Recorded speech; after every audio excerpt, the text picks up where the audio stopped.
putting it on the camera, so we'll see whether the live stream is good enough quality to go up, or we'll take that down and put up this instead. So it will go up. It will go up on our Patreon site. So, are you a Patreon subscriber at the moment? I just discovered you, so and I didn't realize the connection between wherever we are, the triangle thing, and Patreon. So there's a subscription to Patreon, right? Yeah. So what we're going to do is put up all the live events on Patreon, because I did an interview today with Iain that will go up on the main channel, and the live events, because the quality isn't as good as an interview, there's background noise and stuff. What we're going to do is put it on as a Patreon only thing. Okay. So which is accessible for anyone who's subscribing at $5 a month or more. Yeah. So I'm happy to do that. So that's the way we're going to do it from now on, I think, is to put all of the live, like you can watch it live, but if you miss it, then it's for subscribers after that. Amazing. And so if one is a member of Patreon, do you still pay the entrance to come here? I'm just sorry, I'm trying to keep... You do up to a certain amount, and then over a certain amount, you get free entry for the talks. Okay. I think it's $25 a month, and you get free entry to all the talks as well at the same time. I'm here and paying in pounds now. Otherwise, I just wanted to say how impressed and grateful I am for the work you're doing. Oh, great. Thank you. And forgive me for not knowing you better, although I've lived here for the past 10 years.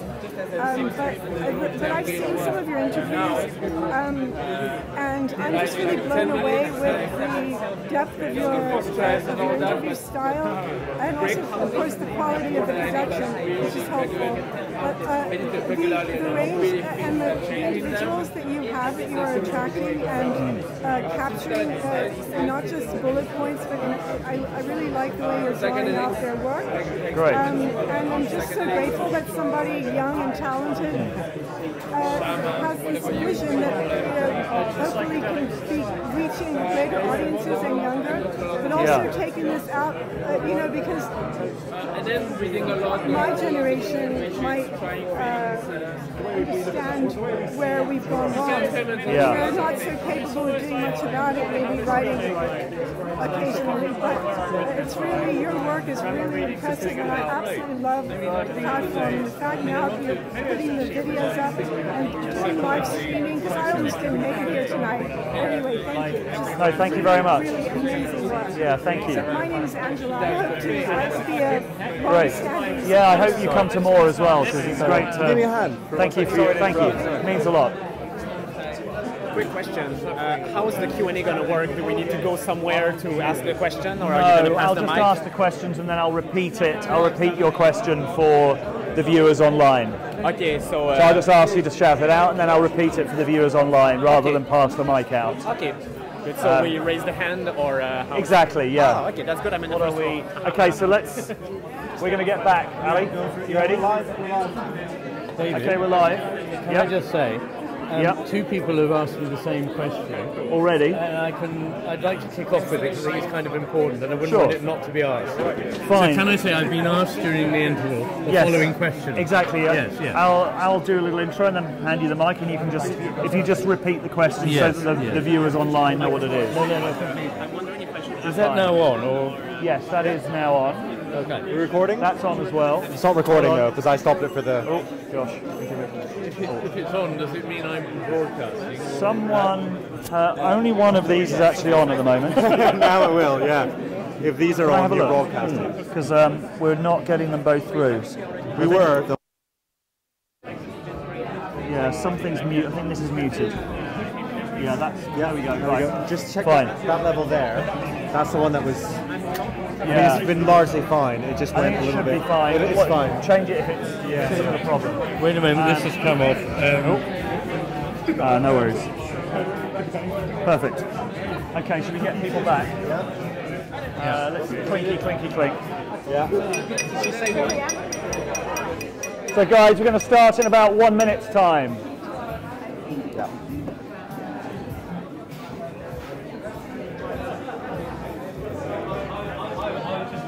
Get any other questions? Got a good one. Mail them to me. I'll do basically one at a time, shall I?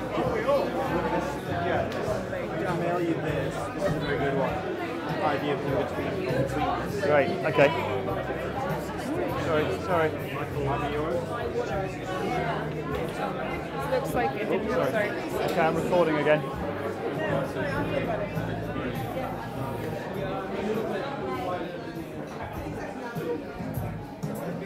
So, is this on?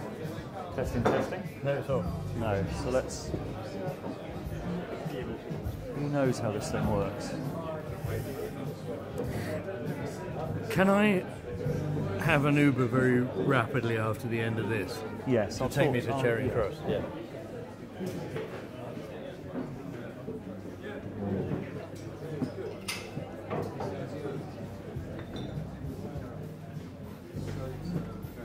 Ali, do you know how the mic and music works?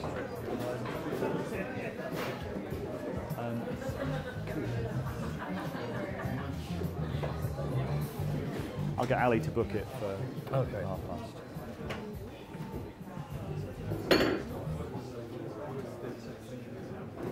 1:30. Testing. It is working.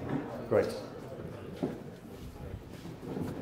Ali, can you book an Uber for Iain for 9:30 to take him to Charing Cross? Great.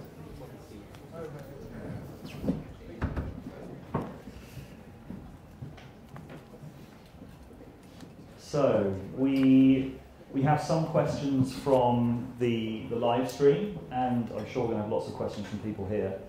And we're going to sort of intersperse the live stream questions with the questions of the audience. And Iain, you've already had some questions. Yes, during the interval, two people asked me substantially the same question, and I think it's a very important one. They said, you seem to sort of have it in for the left hemisphere. And surely what we need is a balance. I mean, of course, the trouble with doing talks where you have to focus on making a point is that you don't have time to give the whole picture. What I'm very, very keen on is the idea that both are needed. The image of the master and his emissary is that the master knows he needs the emissary. It's just that the emissary doesn't know he needs the master. So in a society where the right hemisphere is largely excluded, I've spent a lot of time saying why we shouldn't exclude it.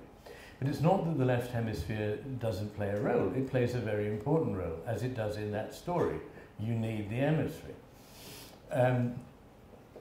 In practical terms, we need both the ability to see the parts and bits and divisions and the ability to see them as a whole.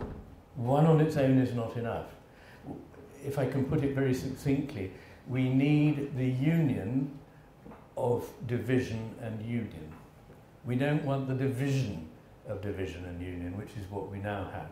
We need the union of division and union. So both those opposites are important.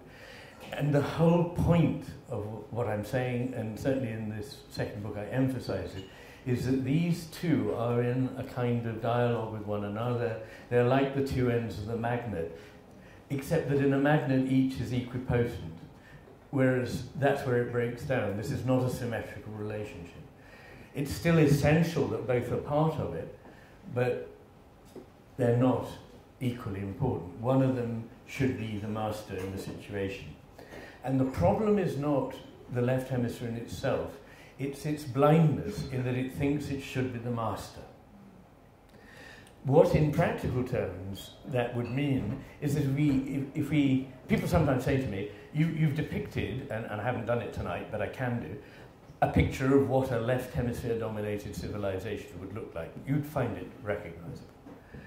But they then say, so what would a right hemisphere dominated civilization look like? And the answer is extremely balanced, because the right hemisphere sees the need to incorporate the left hemisphere.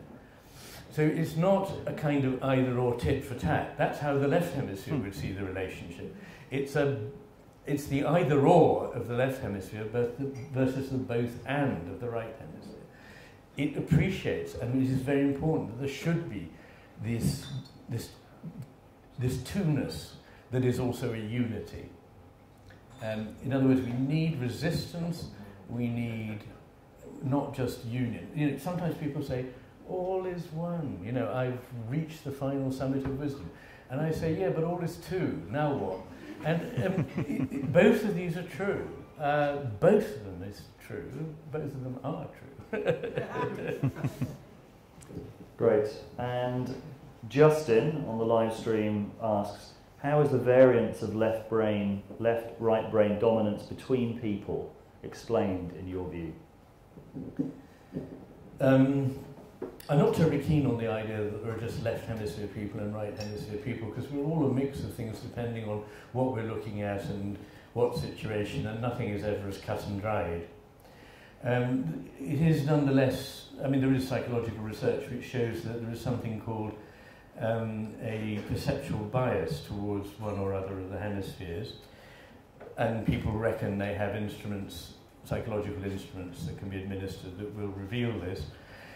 And I suppose I would say that people with autism tend to veer towards, you know, largely a rather extreme left hemisphere way of looking at things, but as I would always say, there are autisms. It's a complicated thing, and some people are extra right hemisphere in a certain way, and it really brings home the idea that we need a balance, we need a dialogue between these two parts of ourselves, rather than just one drowning out the other.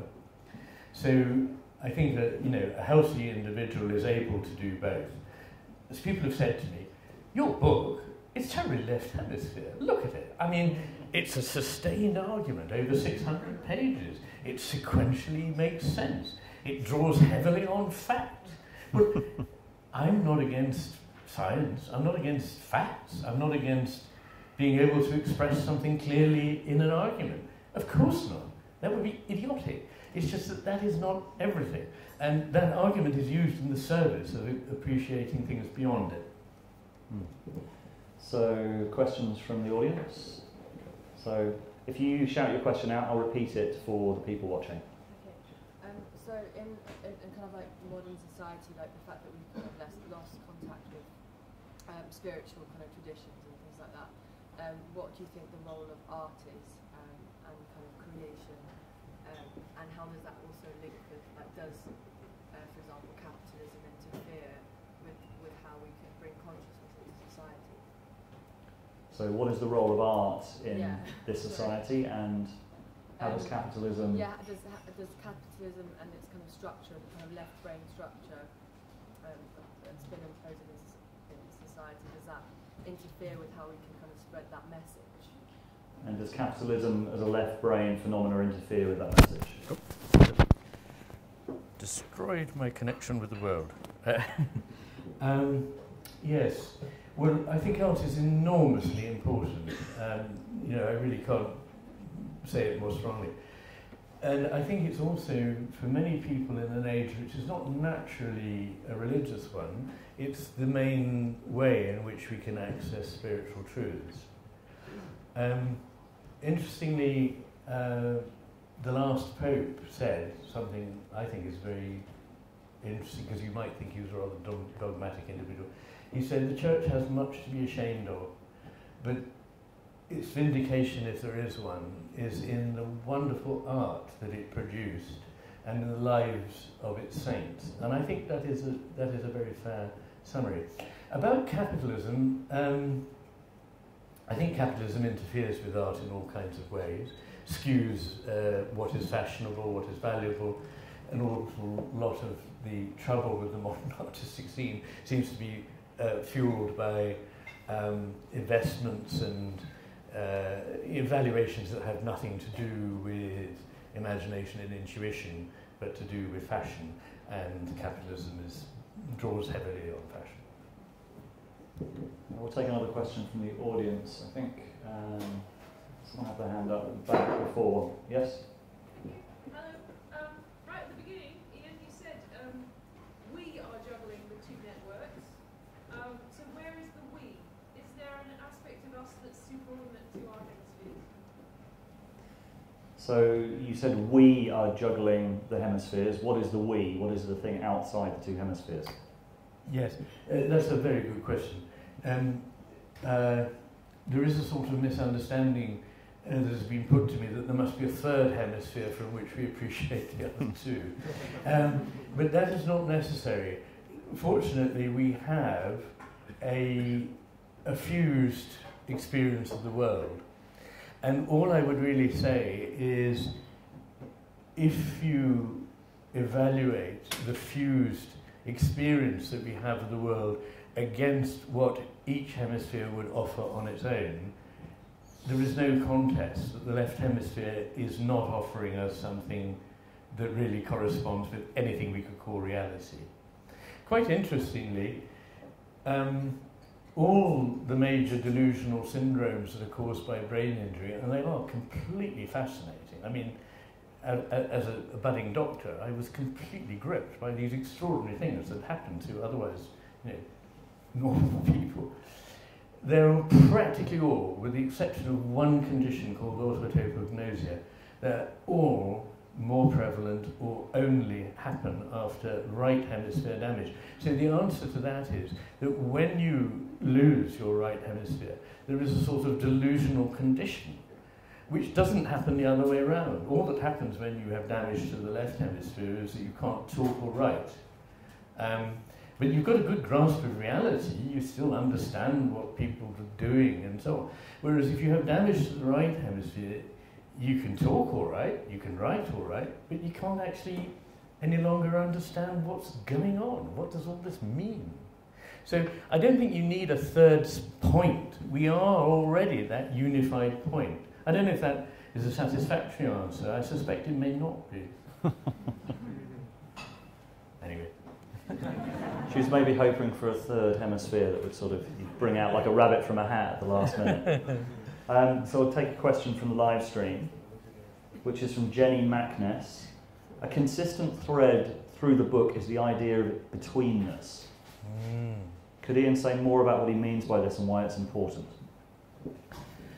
Yes, I'll try to do this briefly. Think of an electric current. It's manifest between two poles, a positive pole and a negative pole. It's not in the positive pole, it's not in the negative pole, it's not even in the positive pole plus the negative pole, nor is it in the space between the two poles, because that space is nothing. It's in the whole betweenness of the two poles and what that brings about at a wholly different level. A good analogy is music. Music is all betweenness. So, take a note, an A flat. What does it mean? Absolutely nothing. Take another one, a B. It means absolutely nothing. Put 30,000 of these things together and you've got Bach's B minor mass. So what happened there? Which means a hell of a lot. It's not in the notes, so it must be in the spaces between the notes. But the spaces between the notes in a melody are just silence. The spaces between notes in harmony are just silence. The spaces between the beat of the rhythm are not there. So if you put a lot of things that mean nothing together and a lot of spaces that mean nothing together, you find something that means more than almost anything you can experience in the world. How does that happen? The answer is, if you like, betweenness. So what we underestimate, bringing it down to earth, is that we are not, we are not atomistic.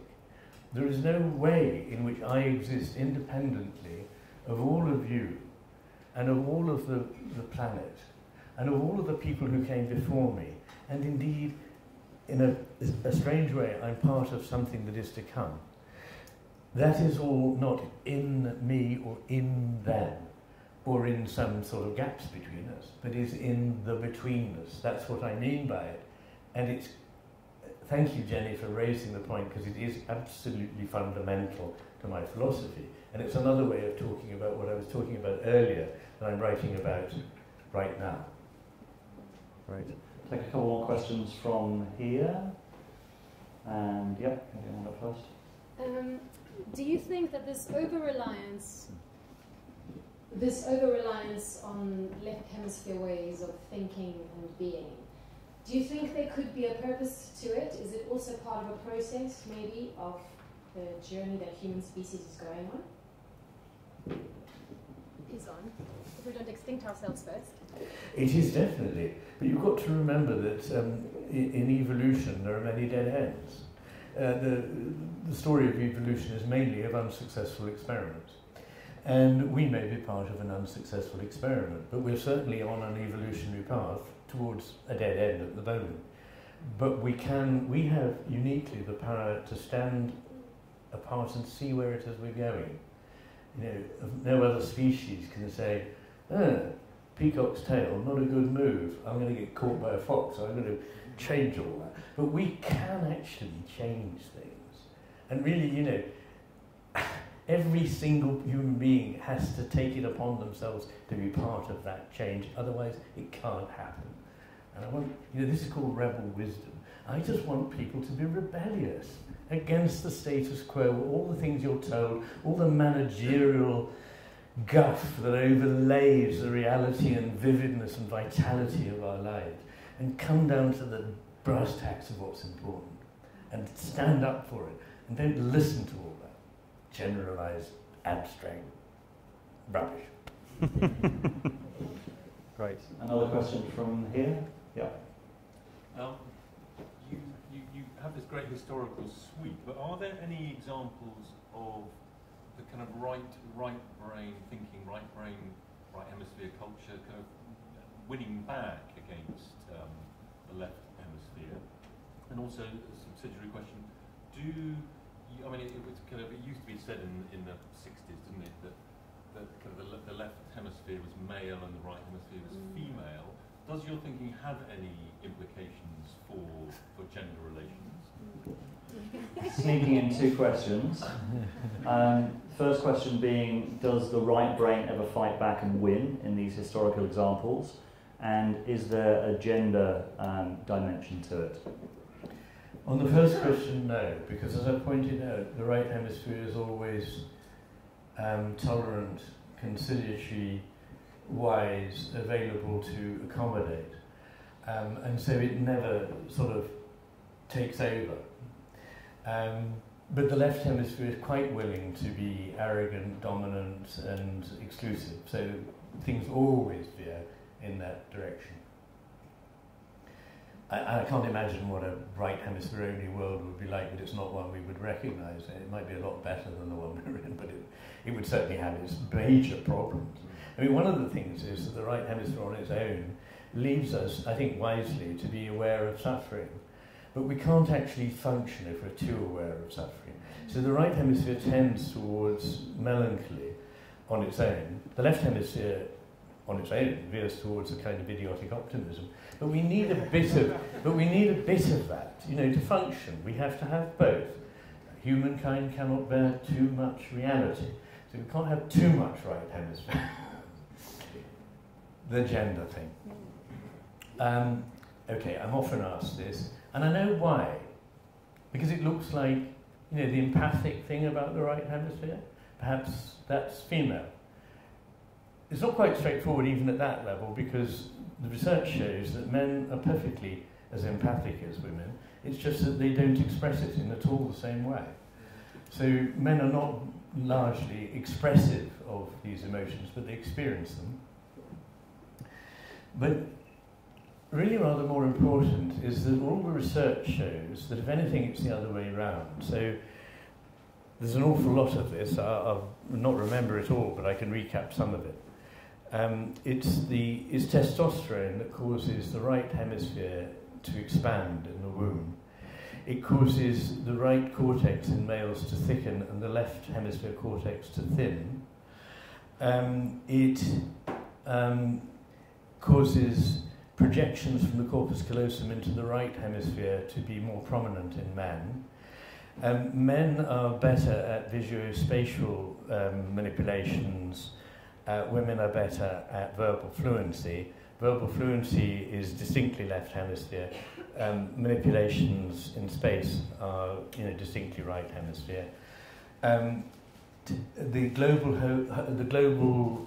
versus a local phenomenon.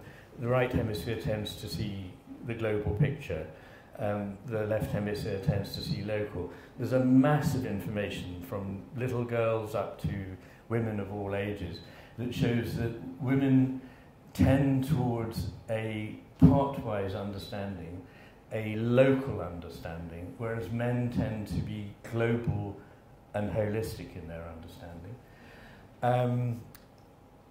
Do I need to go on? But I do cover it very briefly in the book, partly because I don't want to make a huge issue out of it. I don't want to become involved in some pub brawl with somebody who thinks I'm saying something that I can't say. But if you just look dispassionately at the neuropsychological literature, it points very clearly to the exact opposite. Now, why is that? I think what it is that the hemispheres work more independently in men than they do in women. I think there's a lot of evidence of that. Is that good or is it bad? It's always thought it must be good that the hemispheres work better together. But actually the whole drift of evolution has been towards differentiation of the hemispheres, because this brings new capacities. It also brings new vulnerabilities. So you find that men way outnumber women with neurodevelopmental disorders. Men way outweigh women at the bottom end of the functional scale, low IQ, so on. But they also, don't shoot me, they also way outnumber women at the top end. There's something called greater male diversity, which simply means that the bell curve is flattened somewhat in men, so that there's more in the tails. In other words, it's very similar in the middle of the picture, but when you get to those last few tiny percentages or fractions, suddenly it's much more male than female. And that explains quite a lot, but there are also many other factors involved in the society and how these things work. But I'm sorry to have to say it, the story that the right hemisphere is somehow female and the left is male is not right. Because of the distinction between the hemispheres, I think you see very right hemisphere men who become mathematicians, composers, poets. You see left hemisphere men who become nerds and, all of that. So our stereotypes of men are these two extremes. And women tend to be much more balanced. And I think the answer to the why is that nature can't afford to lose and play dice with women. Women are the core of the species. Without women, we don't exist. Men are dispensable. I mean, a man can come and go, and you can afford to play with that. And you can do, I'm going to do an experiment. I want to create super inventive people, but the price is I'm going to also have complete twits. And you can do that with men, you can't do that with women. So we're going to take another question from the YouTube audience. And there's a couple of questions here about phenomenology. First is, and we'll kind of deal with them together, because I think we probably can answer them together. The emergence of phenomenology in 20th century philosophy, is that an indicator of the attitude of things changing, the attitude that people might take into the world in the coming years? I think we probably might need to just quickly describe what phenomenology is.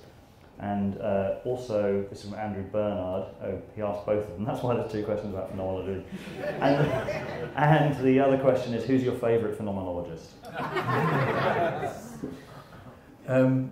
Phenomenology is the movement in philosophy which is often dated from Edmund Husserl, and includes Heidegger, Merleau-Ponty, Max Scheler, much underestimated philosopher, but I think also, in a way, is what Bergson was doing before the formal movement of phenomenology. And it's a philosophy that begins from experience. It says that nothing can be privileged eventually over experience, because after all, even scientific data, everything we know comes through experience. You can't get behind experience. And that's a reaction to the idea that somehow I can have an equation, more or less. I can have an algorithm that I follow and it tells me what experience, what reality is, which is analytic philosophy. And I think it is, if you like, a hopeful development in philosophy. It had its roots in a fantastic movement that followed on from Kant, which involved people called the German idealists, who were much more complex than that sounds, who the most famous of whom is Hegel, but there was also Fichte and Schlegel and Schelling. Sounds like a Monty Python song, but Schelling, I think, was very unknown in this country, is probably one of the most interesting. And Max Scheler in the 20th century is also not very well known, is another very interesting one who I talk about a bit in the last book.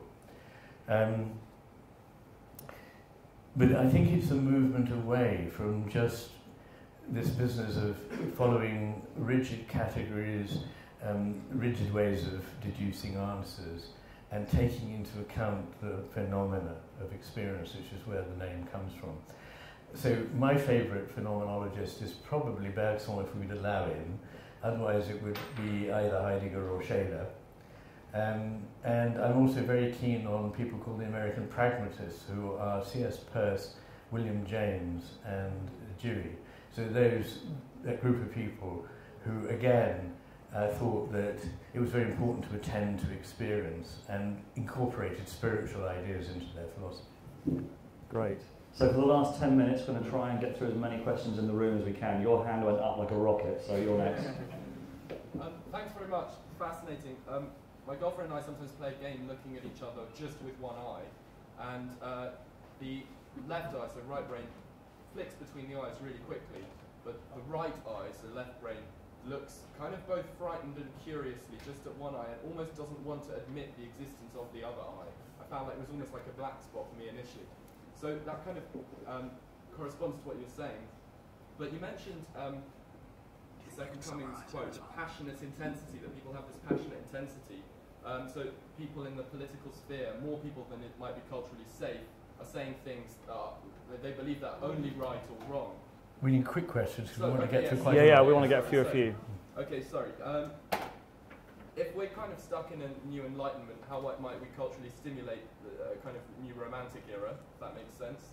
And that's enough questions. No, just one. No, yeah. Right. Yep. So, I'm sorry to disappoint you. You were asking about the difference between the eyes, but it has nothing to do with hemispheres at all. Okay. Because in humans, because we have the eyes not on the sides of our head but on the front, it's not that the left eye wires to the right hemisphere and vice versa. It's that the left visual field of both eyes, left and right, goes to the right hemisphere, and the right visual field of both eyes goes to the left. So whatever you observed, it's fascinating, but it probably doesn't have anything to do with what I was talking about. Oh gosh, very big question. I think what you were asking is how can we sort of start a new interest in romanticism? Well, I'm hoping I will.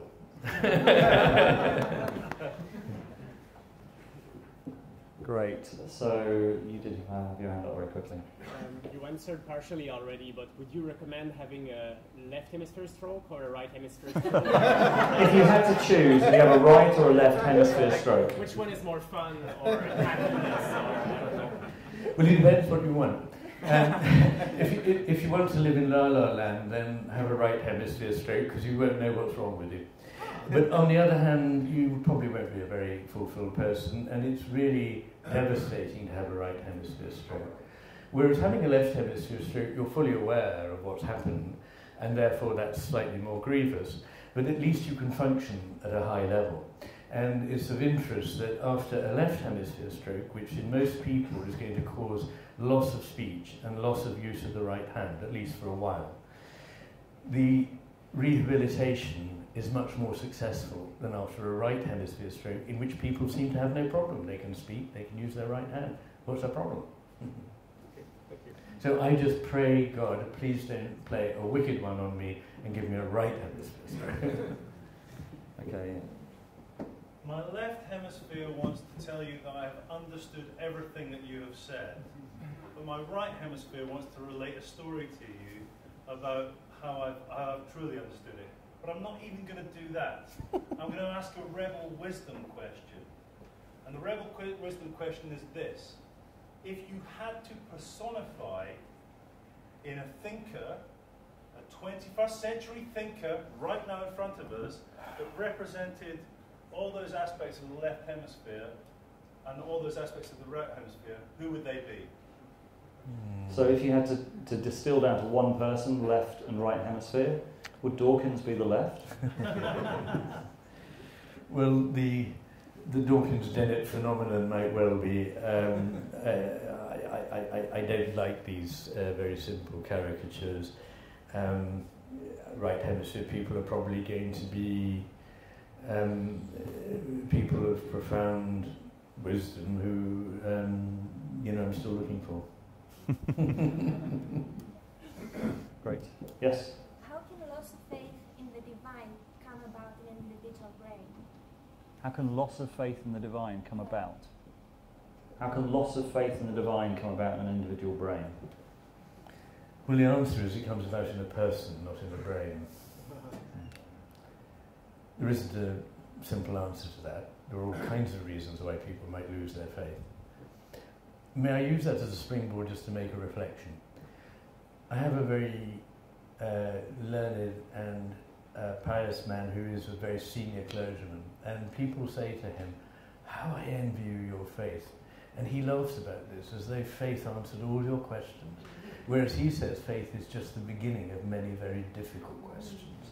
And I think being in that position where you find it difficult is the truly religious position, not the one in which you have all the answers. You're bound to be mistaken.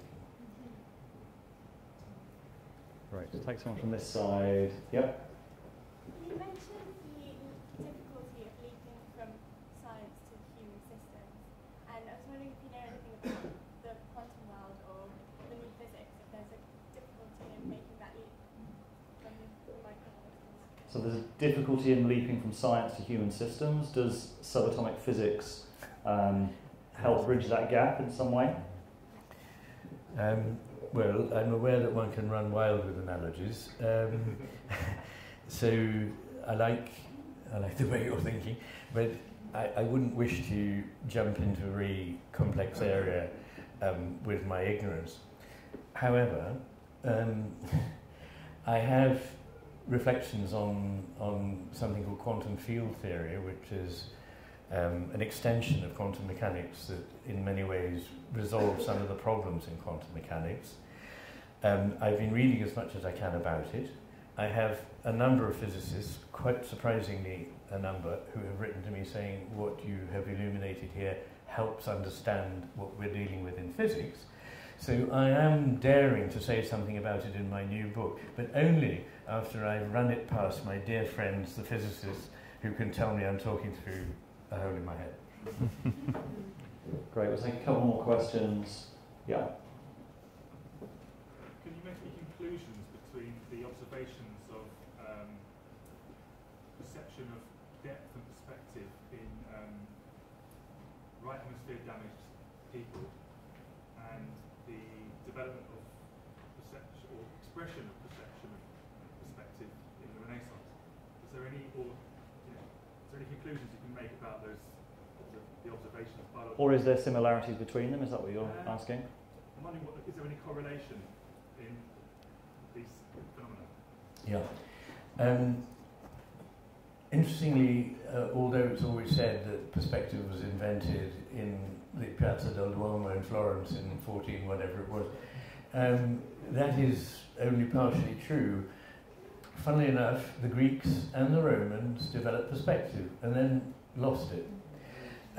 It was lost during the Middle Ages and then rediscovered in the Renaissance. So interestingly, each of these civilizations understood perspective. In their art, you mean? In their art, and incorporated it, but as things decayed, they lost the sense of depth. Perspective has a left and a right hemisphere aspect to it. So one way of looking at it is that it is a sense of connectedness through space with something that's there in the depth. And the other is a distancing of my point of view from that over there. So it can work both ways, but the answer is, effectively, I think, and in the book I do, make a relationship between the presence of perspective and the right hemisphere. In right hemisphere damage, literally, people go overnight from being able to draw with perspective to not having it. So final question. That guy had his hand up first. You've mentioned on a number of occasions that mind and matter aspects are the same thing. What is that same thing? What's your take on idealism? Thank you. If mind and matter aspects are the same thing, what is that thing? Well, of course, we don't have a word for it. But can I answer with an analogy? Everybody knows what water is. It's a transparent liquid that flows. But there's also this funny, opaque, very cold substance that is entirely immobile, ice. There is also this absolutely invisible something in the air, which is also water vapour. So water exists in different phases. Which of them is water? They're all water, if you like, or they're all not water, depending on how you look at it. Now, I see the relationship very briefly, I'd need a lot longer, between matter and consciousness as being like this, that consciousness is, as it were, the final substrate. Matter is something, a form of consciousness, an element in consciousness, in physics terms, a phase of consciousness, in the same way that ice is a phase of water. It's a part of consciousness that resists my will and causes things to come about. Without it, we couldn't do anything. If there was no matter, we would be hamstrung, as it were. We wouldn't be able to do anything, go anywhere. Interestingly, we can't move without friction. The whole point about friction, meaning that it resists motion. So I have no doubt we could stay for another 3 hours with the quality of the questions and the quality of the answers. But I just want to get a round of applause. Thank you very much to Iain for...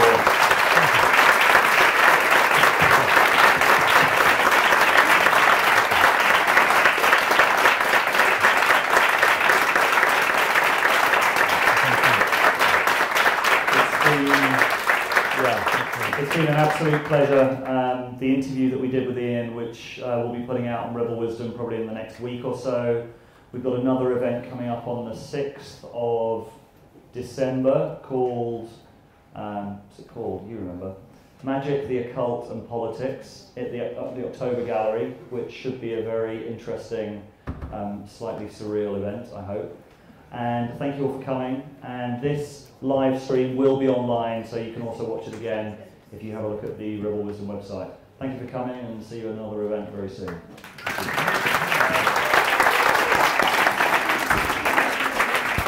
Ali said he's going to be a taxi, so okay, go to the loo, and I think there's a taxi on its way.